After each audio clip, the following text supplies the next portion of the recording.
మామూలుగా traffic signals దగ్గర అటు ఇటు చూసి చాలా మంది జంప్ అయిపోతుంటారు.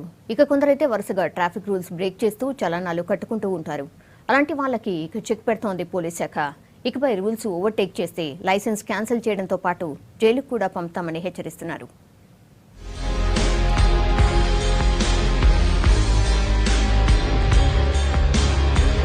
సిటీలో ట్రాఫిక్ ను సెట్ చేసేందుకు కొత్త రూల్స్ ఇంప్లిమెంట్ చేస్తున్నారు పోలీసులు. పెరుగుతున్న ట్రాఫిక్ కంట్రోల్ కు కొత్త ప్లాన్స్ రెడీ చేస్తున్నారు. ఇకపై ట్రాఫిక్ రూల్స్ పాటించకపోతే ఊరుకునేది లేదని హెచ్చరిస్తున్నారు.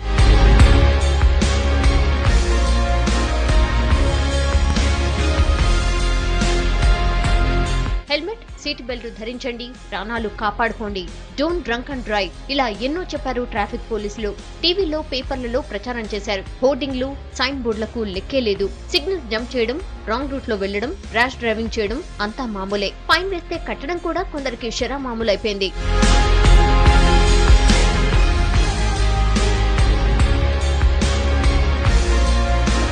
ట్రాఫిక్ డిపార్ట్మెంట్ ఎన్ని చెప్పినా రిజల్ట్ మాత్రం సున్నా. జనం బిహేవియర్ లో మార్పు రావట్లేదు. రూల్స్ బ్రేక్ చేస్తే ఇన్నాళ్ళు ఫైన్ తో వదిలేసిన పోలీసులు ఇకపై స్ట్రిక్ట్ గా ఉండబోతున్నారు. నిబంధనలు పాటించని వారి వివరాలను ప్రతిసారి ఎంట్రీ చేస్తారు.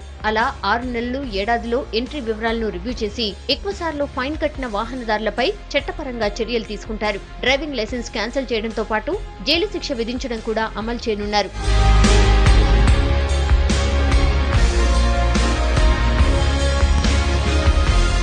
ట్రాఫిక్ రూల్స్ పదే పదే బ్రేక్ చేసే వారిలో నిర్లక్ష్యం, నీర స్వభావం ఉంటుందన్న మానసిక నిపుణుల సూచనతో పాటు సింగపూర్ లో అమలు చేస్తున్న విధానాలను పరిగణలోకి తీసుకుని ఈ విధానాన్ని తెరమీరికి తెస్తున్నారు.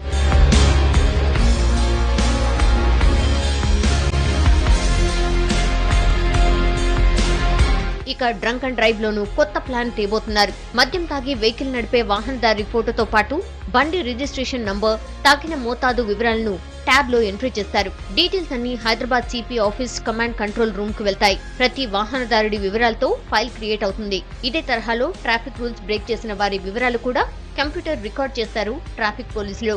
కొత్త ట్రాఫిక్ రూల్స్ పై ఇప్పటికే సర్కార్కి నివేదిక పంపారు. అది ఆమోదం పొందితే ఇక చాలా మంది లైసెన్సులు రద్దయ్యే అవకాశం ఉంది.